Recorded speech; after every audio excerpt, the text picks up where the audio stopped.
Apple cider is also known as sweet cider or soft cider. It's darker and cloudier than conventional apple juice because tiny bits of apple are not filtered out. These flavorful fragments are what makes this fall beverage unique.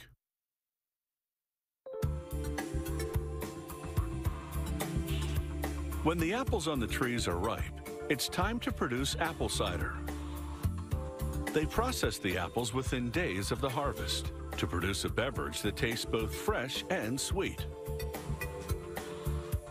It starts with the right mix of apples. Some varieties are sweet and others are tart. This mix of flavors will spice things up. The apples float to the surface of a water-filled pit and drift onto a conveyor that takes them into the cider mill.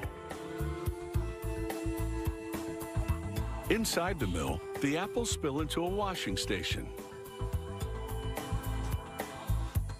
Water sprays the apples as they bounce across rolling brushes. Next, the apples take a trip up to a grinder. Inside, a steel arm pushes the apples against a grater. It shreds them, pits and all, into a pulp. This pulp is known as pomace. The pomace lands in a funnel. From here, a pump moves it through pipes across the plant, where it arrives at a press. The apple pomace flows between two porous belts that wind around rollers. The rollers apply pressure to squeeze out the juice. The juice drips through holes in the belts. The process strains out most of the pulp, but some remains as the juice spills from the press into large catch pans. Then they pump this chunky apple liquid into a holding tank. From the tank, it flows through a revolving drum that filters out more pulp, pits, and apple stems. The fluid seeps through the perforations in the drum and flows into a large trough. After one more screening, only fine bits of apple and sediment remain. This gives it the desired cider consistency and flavor. The cider now flows into channels between hot steel plates. The heat destroys pathogens and bacteria that would convert the natural sugars to alcohol. This ensures that the cider is both safe to drink and non-alcoholic. It's now ready for bottling.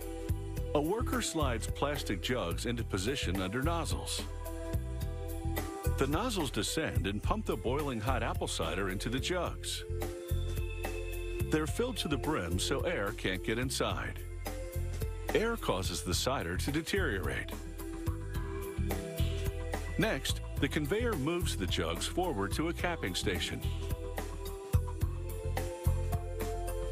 Plastic caps funnel toward the jugs as they approach. The caps land on the rims with perfect timing. Spinning wheels tighten the caps as the jugs ride by, hermetically sealing the hot apple cider, giving it a shelf life of approximately a year.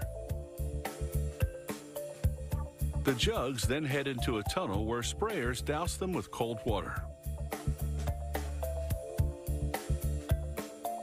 Next, machinery pulls the liner off of adhesive-backed labels. An electric eye detects the approaching jugs, cueing rollers to apply the labels. The filtered-out pomace from earlier is cooked 4 to 5 hours. This caramelizes the sugars in the apples, turning the pomace into a highly concentrated spread known as apple butter. They bottle it while it's piping hot to preserve it. Although not technically butter, this fruit spread has a similar consistency. It takes a full day of processing to produce both apple butter and apple cider. It's time to raise a glass and enjoy the sweet bounty of the harvest.